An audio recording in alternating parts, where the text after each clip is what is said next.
Hello, everybody. My name is Jack Kelly, and welcome back to another episode of Point to the Spot, a U.S.-based podcast focused on the world of football. Joining me today, as always, is my entirely bonkers friend, Reed Hammond. Reed, how are you? Yeah, I'm all right. And once again, joining the show, a future presidential candidate, Ball for Prez 2020. I can't stand Donald Trump's America. Andrew Ball. Andrew, how are you? I'm good. And, I rocked my French presentation this morning. It's a good day. It's good. I always say I can't stand Donald Trump's America, but as a journalist, it's kind of fun. Yeah, we probably shouldn't say that on the show. We have to maintain objectivity, Jack. Always something good to write about. Liberal elites. We're going to start the show off today with a special announcement because for the first time ever, this coming weekend, can I get a drum roll, please? Reed Hammond will be joining the show in the flesh this coming weekend.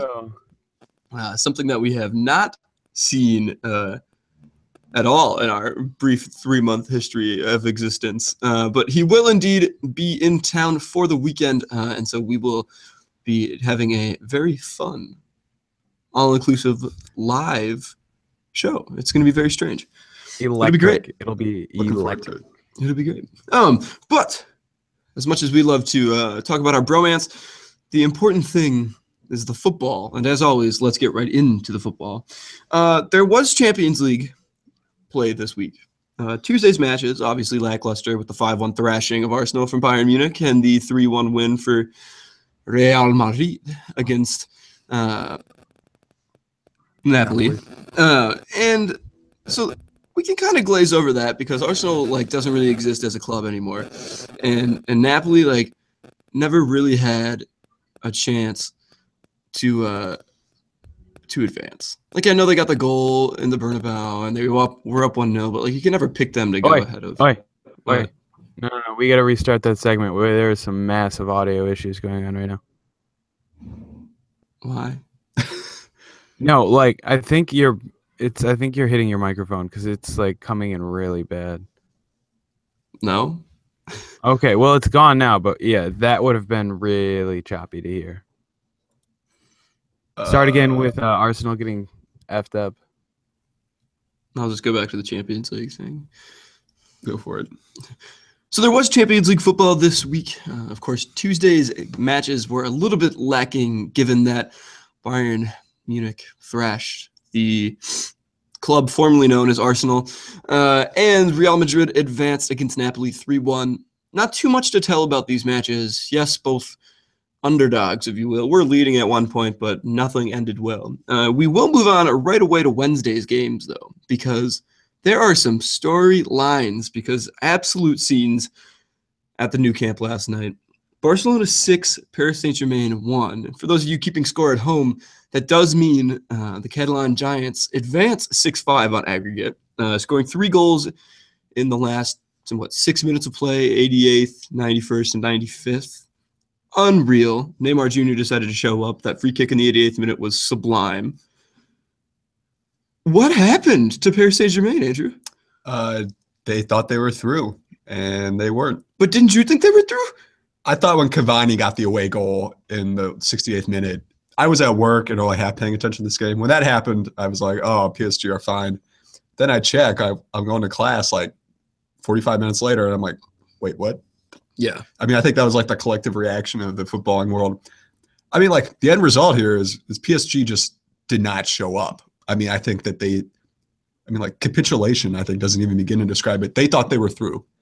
And the thing is, with Barcelona, you never can assume that. Even given Barcelona's recent form, which has not been particularly strong, you never can count them out. And, no excuses. I'm shocked that Emery still has a job at this point.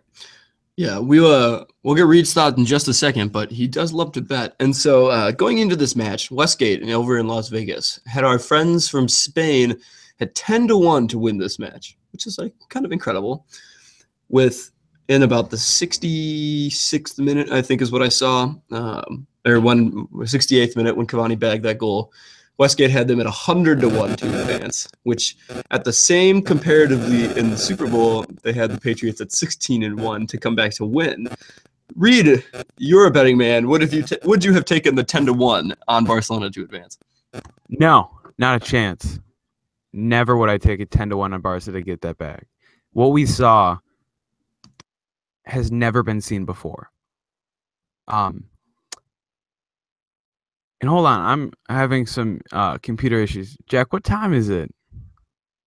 I think it's about 10-2, right? Isn't it about 10-2? No, it's almost noon. Oh, okay. Never mind. So, I told you I was having some computer issues. That was a real stretch. Reed, are you high right now? Let's just read my rebuttal to that is Astro Goo Goo. Hey man, they made the round of 32. All I'm trying to say. Yeah.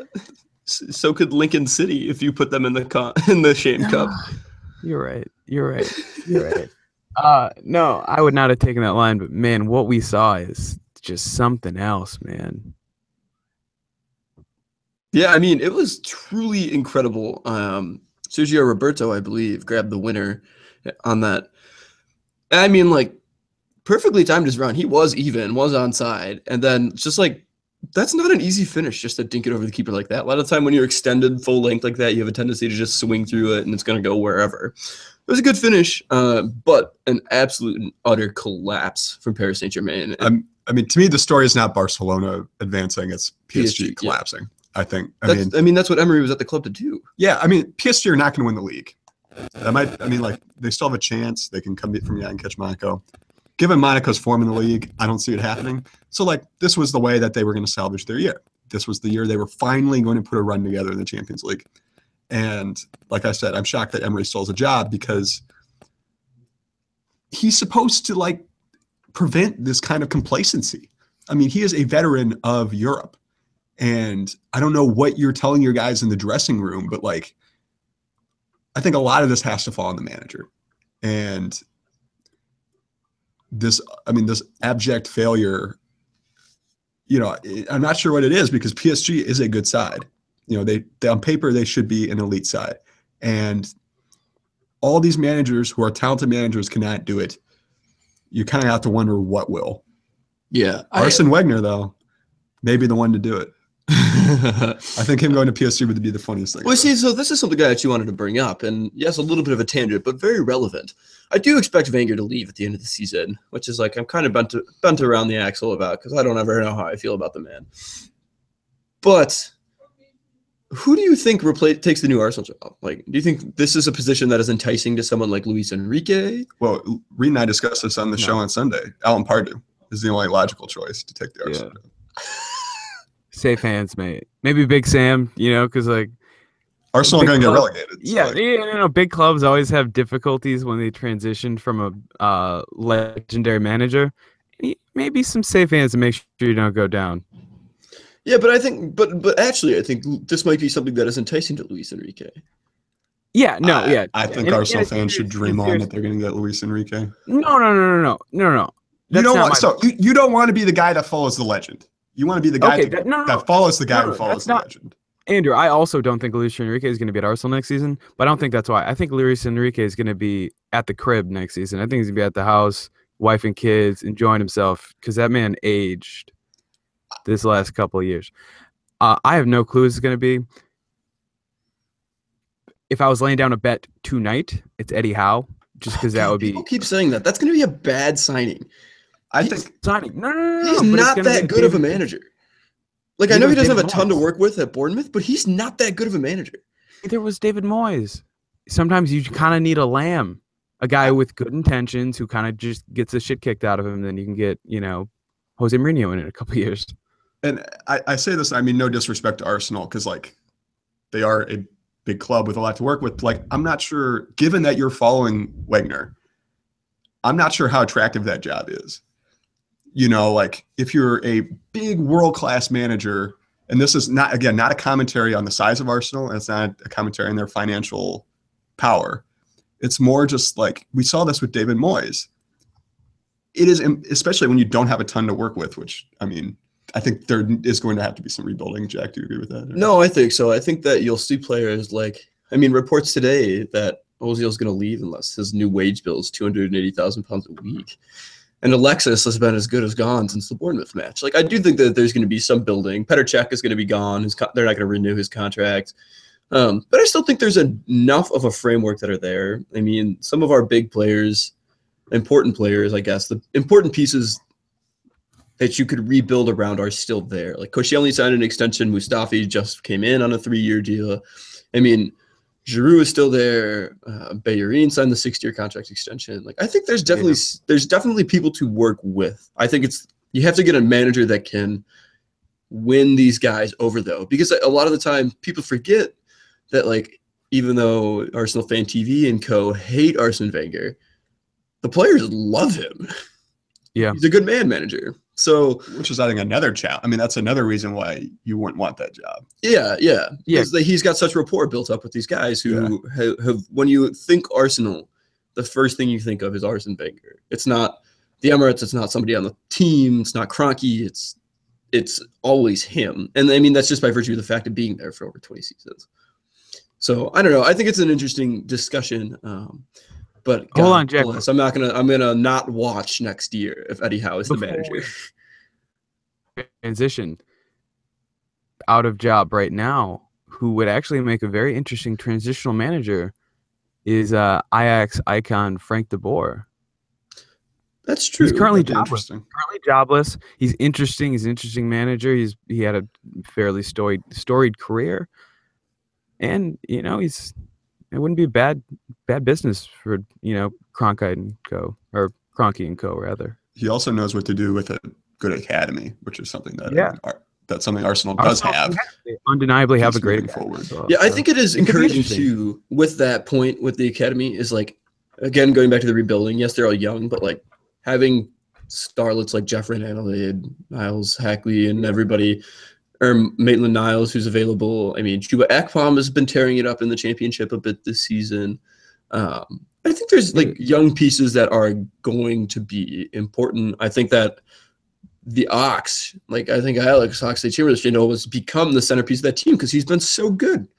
He was the best player on the pitch, arguably, against Bayern. He was like not saying much, mate. Yeah, no. Like, I think in total, though, like both sides, he was like 96% passes. Still not saying much. But I think he might be one of the guys to look to build around. Reed obviously rates him based on Football Manager. Yeah. Football Manager can go off, mate. Alex Oxlade-Chamberlain is going to be the best player England's ever seen.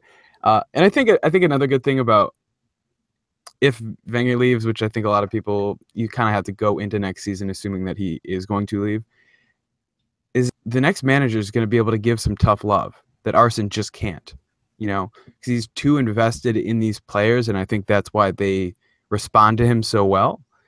And to have a manager who can come in and just see the problems, trim the fat, take the flack from Arsenal Fan TV.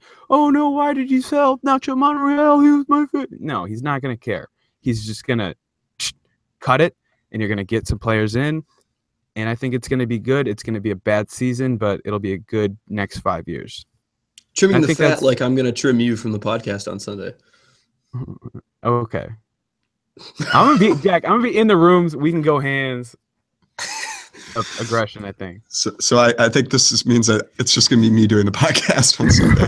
Yeah, it'll be Ball is Life for the entire 35-minute episode for Sunday's edition. No, let's move on to the other Champions League match from yesterday. Benfica was very afraid. They did indeed fear the wall when they arrived in Germany.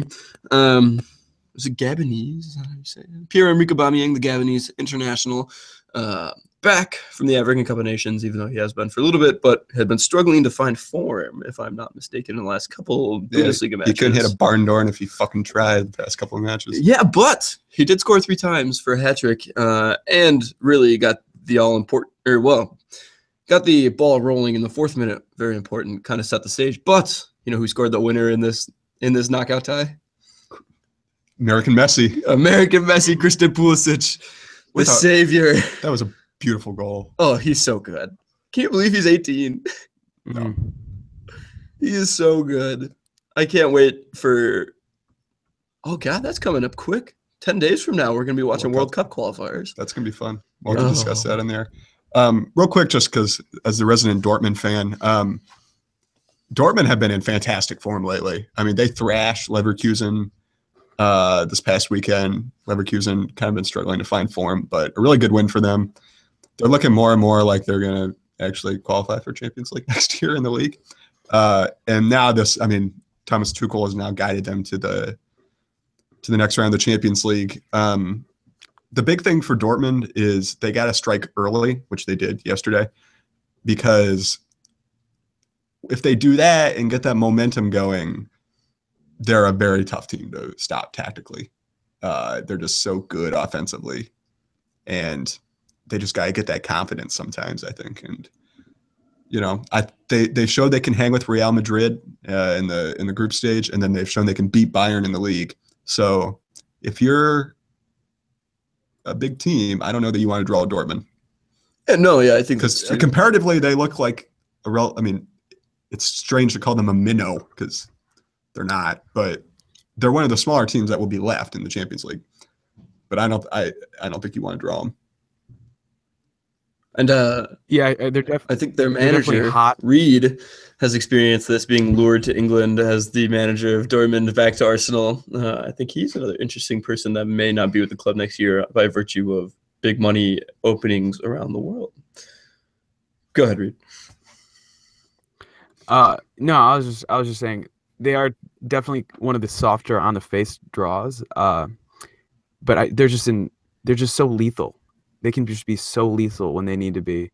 And I think that's what really makes them so difficult for a cup competition. You see it sometimes in the Bundesliga where they just can't keep up that scolding tempo, but they can do it. We've seen it before.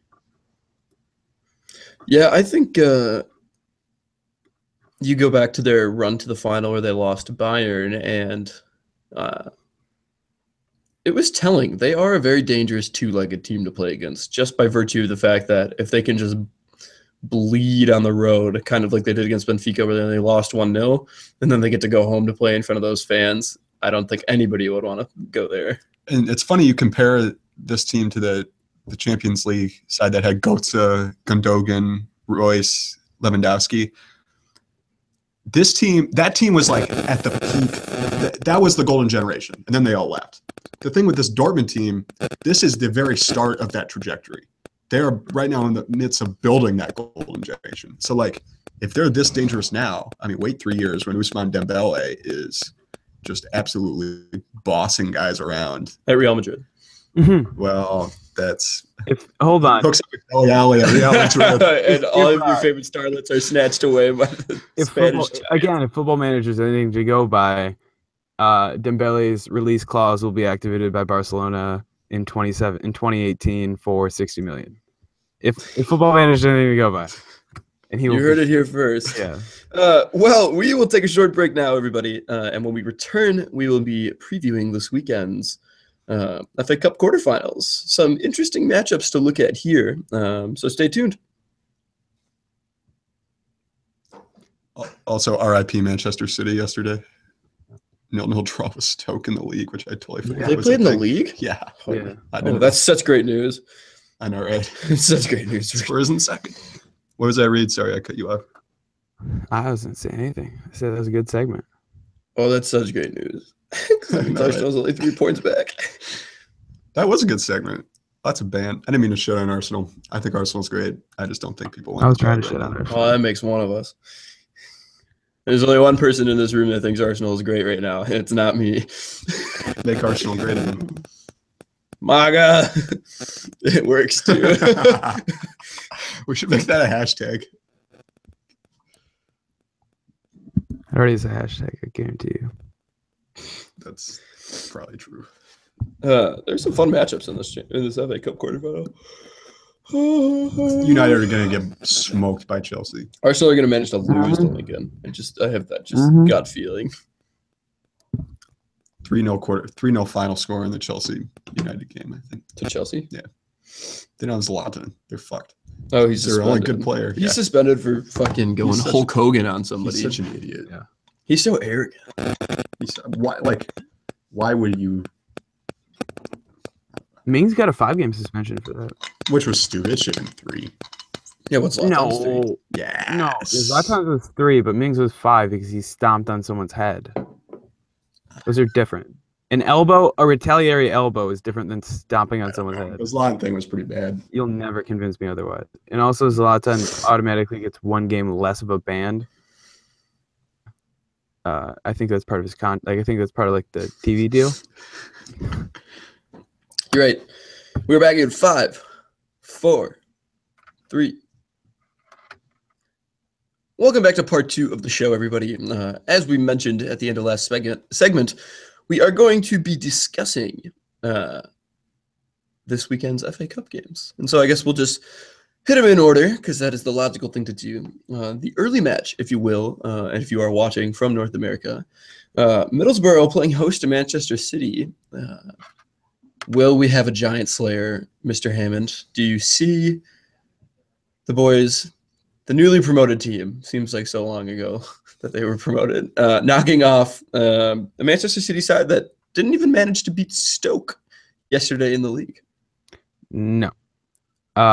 No, I really don't. I love Borough as an institution, but I don't love this Borough team. This Borough team are not looking good, man.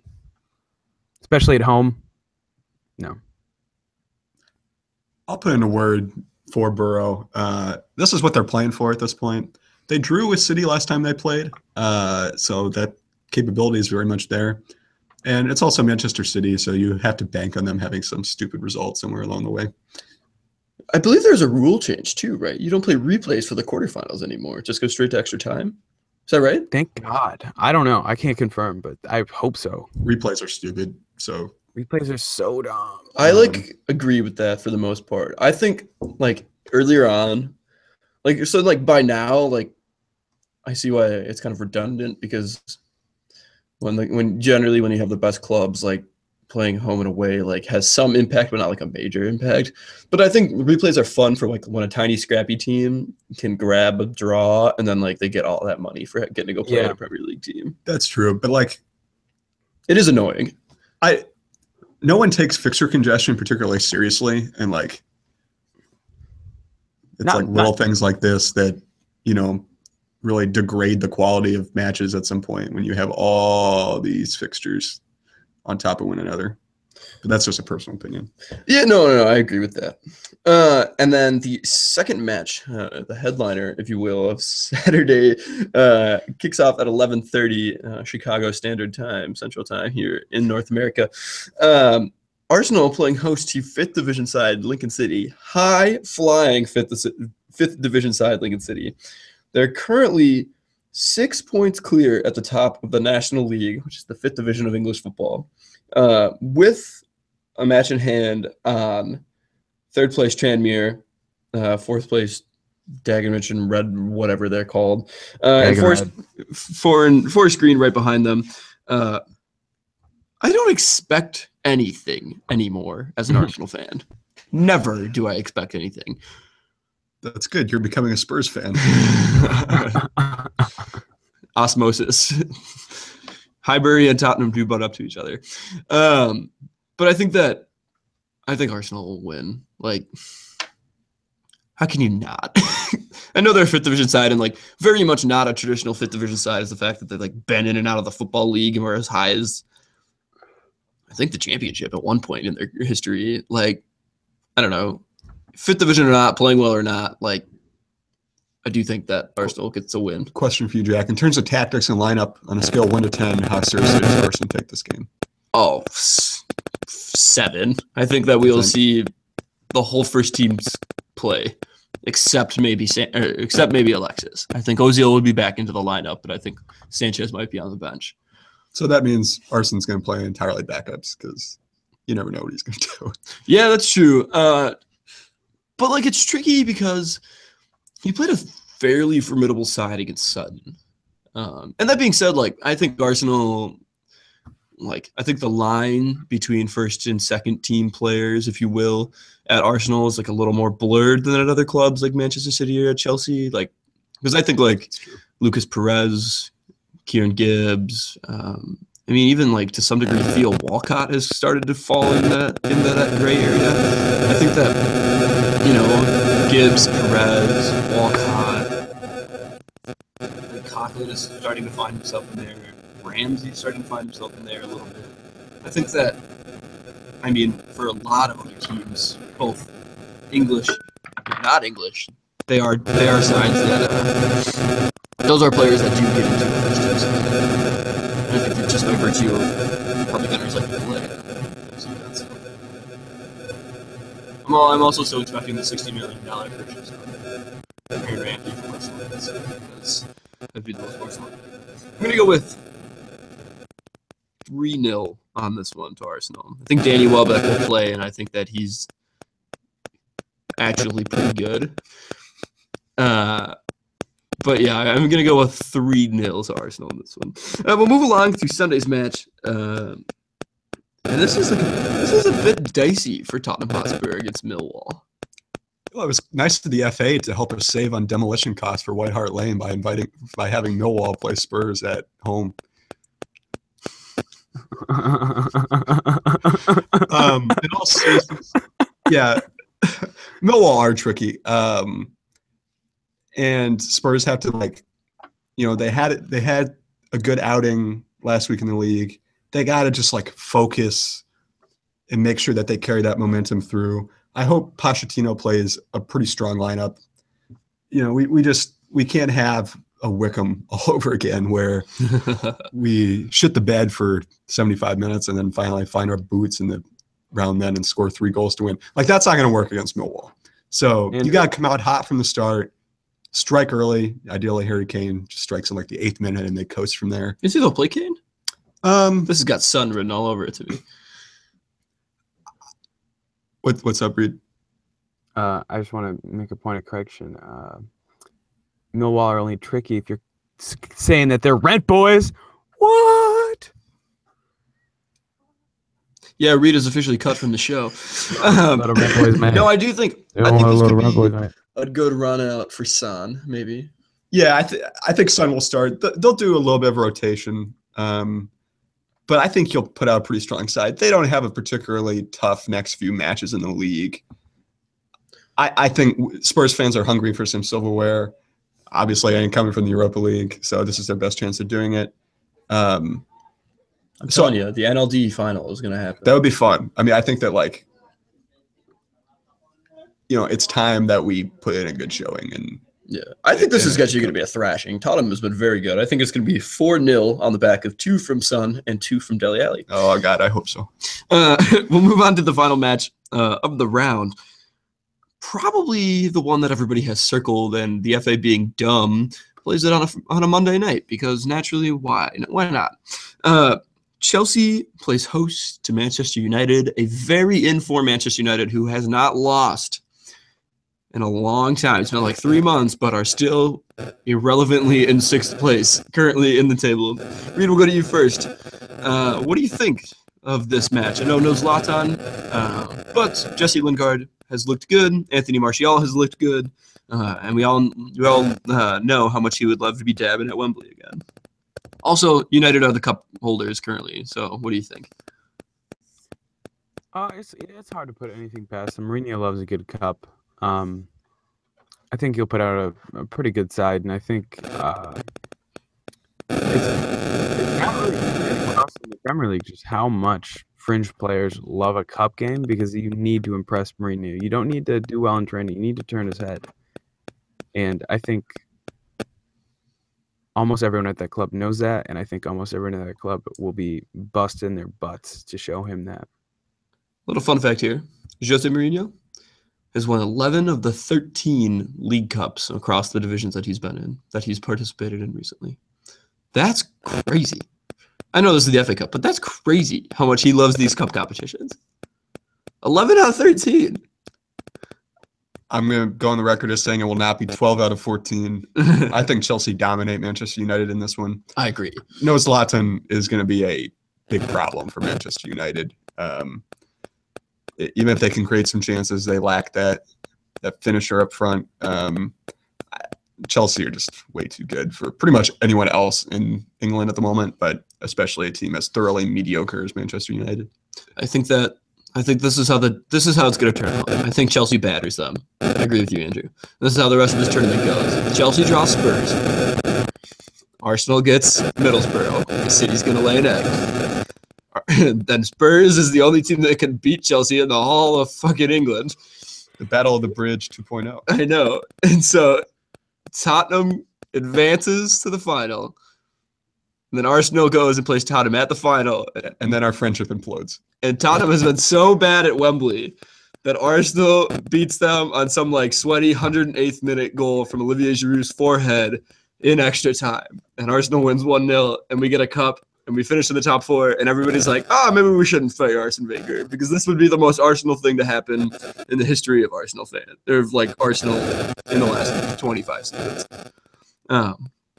So I think that is what I see happening. That'd be fun. I agree, because that'd be a fun. We would have to have a live show, I think, for that match. Oh, it would be absolutely unreal. It would be a lot of fun. A lot of fun. But that is all the time that we have for the show. Excuse me. Now we move on to the part of the show where we talk about the best thing No, that I've Fable. seen all day. He's got Fable. Oh. I do. Why didn't nobody tell me this? He texted. He said he had Fable. We talked about it. We'll cut that out in post. Okay, what I'm so let me just give you an outro. But we are going to take a break, and when we return for part 3, we will have another rendition of Read, R. Dino, my entirely bonkers friend, Football Fables, Presented by Domino's. presented by Domino's. Presented by Domino's. Yes. Legal tells me we'll have to fix that in post. We'll be right back, guys. Yeah, we're doing. I don't know what the best thing I've seen today is, so I'm really glad you have this. Oh, I can. I can do a guess best thing I've seen today. If you want. I feel like I've seen something funny though. Wait, Reed, how is the audio fucked up there? I'm confused. It's just coming in super like almost staticky. It's super weird. This is pretty funny. We'll find out. Money Mayweather with a Hammers kit. Hey, he's a hammer. Can he play right back though? Hey. You get sent off 2 minutes in. Just clock somebody. Clean unconscious. Yeah. Howard Webb. Yeah. What's your Fable on again, Reed? Goal. It's going to be a cultural comparison of the northeast of England and Mexican immigrants. La la la la la. La la la la la. La la la la la.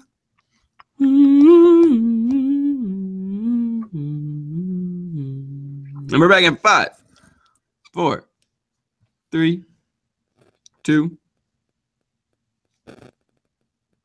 Hey everybody, and welcome back to Reed Hammond's Football Fables. This week, we are turning our eye to the 2006 box office flop of Goal! Exclamation point.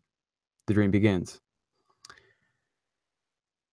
A great show, great movie, starring Kuna Beckers, Santiago Munoz, a young Mexican immigrant in the United States, specifically Los Angeles, who, in the mix of working with his father as a gardener, he's spotted at a Sunday League match by a scout for Newcastle United. New viewers of the Premier League will be a little bit confused by this statement, thinking, why was Newcastle part of a movie? And, dear listener, I can tell you, way back, in the way back, Newcastle was a good team. Just down on their luck. Cut them out. But no, Santiago Munoz gets scouted, goes to the northeast of England, and carves out a little bit of a legendary career in the following movies. But that's not the interesting part.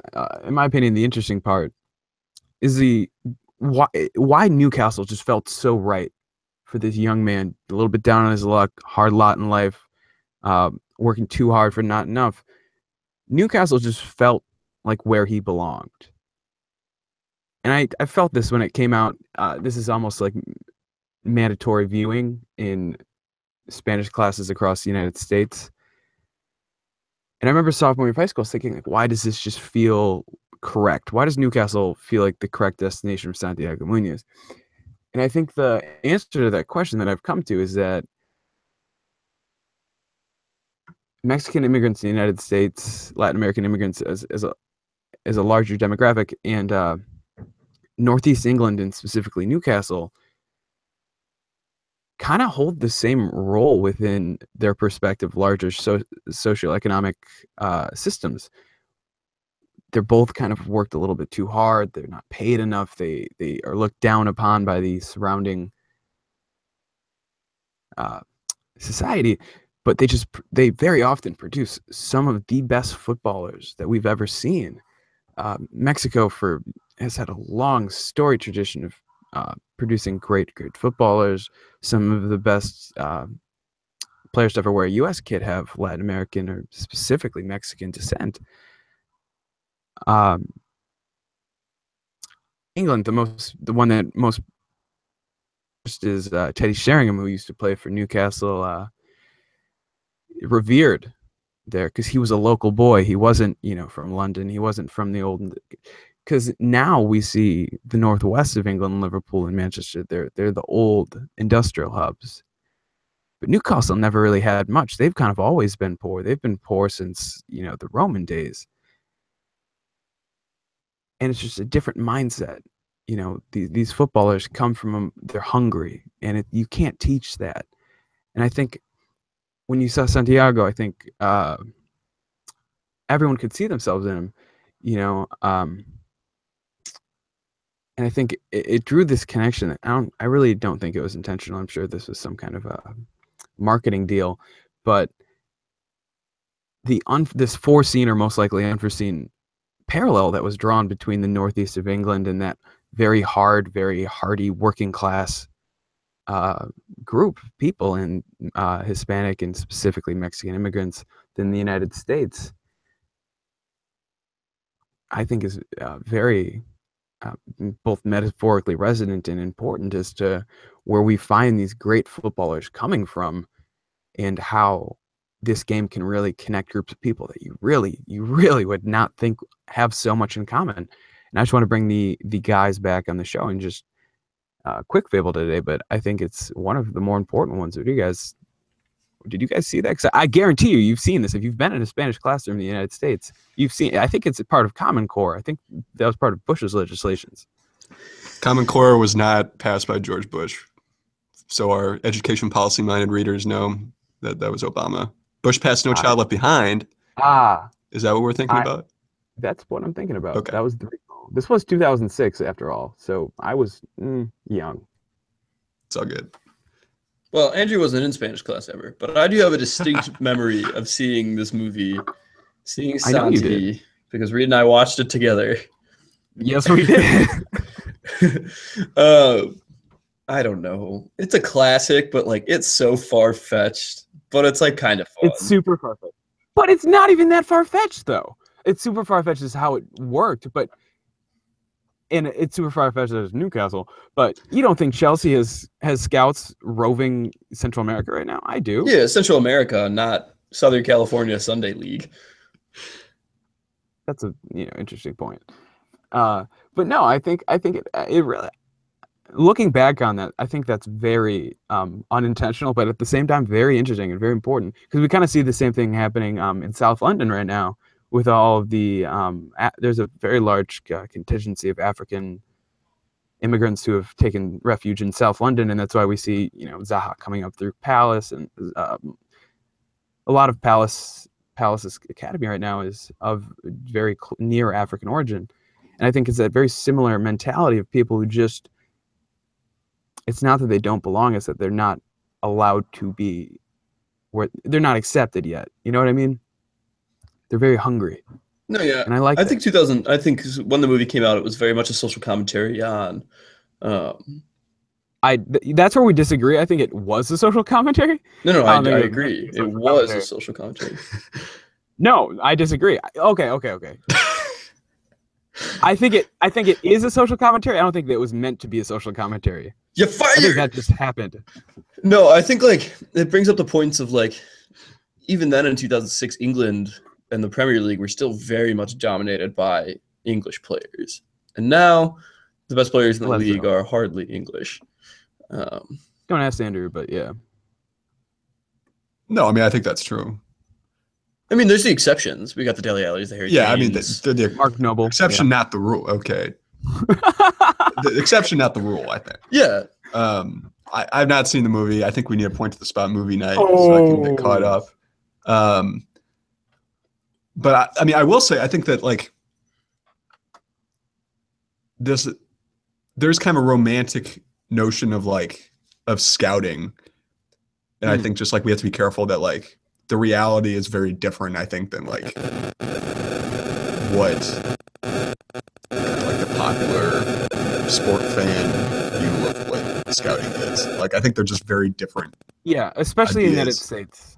I think Yeah. especially in the United States. it could be a very false perception because like especially in the United States, we saw that in the discussion of the roundtable with MLS during Black History Month that we saw a couple episodes ago. If you're not playing in one of the top academies, that's extremely expensive. Playing with one of the MLS sides or an affiliate of the MLS side, you're gonna struggle to really like get eyes to watch you play, and that's a whole nother discussion. But Which is one subsidiary benefit of the collegiate system is that they do kind of pick up people like that. But yeah, well, we're not going to talk about the collegiate system right now because that is a whole pod in itself. I agree. Any further thoughts on this, gentlemen? No, none. It's my turn. It's my turn. You guys have guessed it. We have officially reached the part of the show where I share with you the best thing that I have seen today. And today is young yet, but I did do some perusing this morning. Copenhagen, of course, a favorite outlet of the three of us, have been doing this wonderful little series called Europa Nights, where they go around and instead of highlighting the major club culture that we see so often, they kind of go with these, I don't want to say small clubs, but smaller clubs. They've done one with Schalke, and now their most recent one today focuses on Lyon, but the great thing is that it focuses on so much more of the football. Today's episode highlights a lot of the culture of Lyon, which is has a big like rap music scene, is very like not traditional French culture in a way. It's hard to describe, but it talks about the passion of the community and comparing it to the passion of the club. I feel like a lot of the time you do see players that play at Lyon who are very hesitant to leave to go other places because they love their time there so much. And so it was very cool. Reed will put it in the show notes for everybody to check out. But that was the best thing I've seen all day.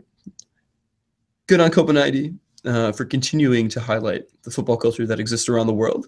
And that's all I have. So thank you all very much for listening. Of course, you can find us all on the social, if you will. Reed, where can they find you on Twitter? At that one kid Reed. And Andrew? At Andrew Ball, BAHL. And of course, you can find me at Actual Jack Kelly. I am actually Jack Kelly after all. Make sure to follow the show, guys. Of course, that's at Point to the Spot with the number 2. Again, Point to the Spot.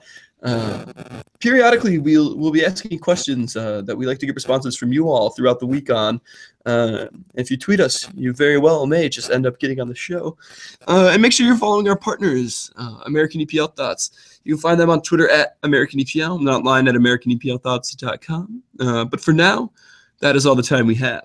And next time you hear from us, we will all be together, and all will be right in the world. So stay tuned for that, and have a great rest of the week, everybody. Take care.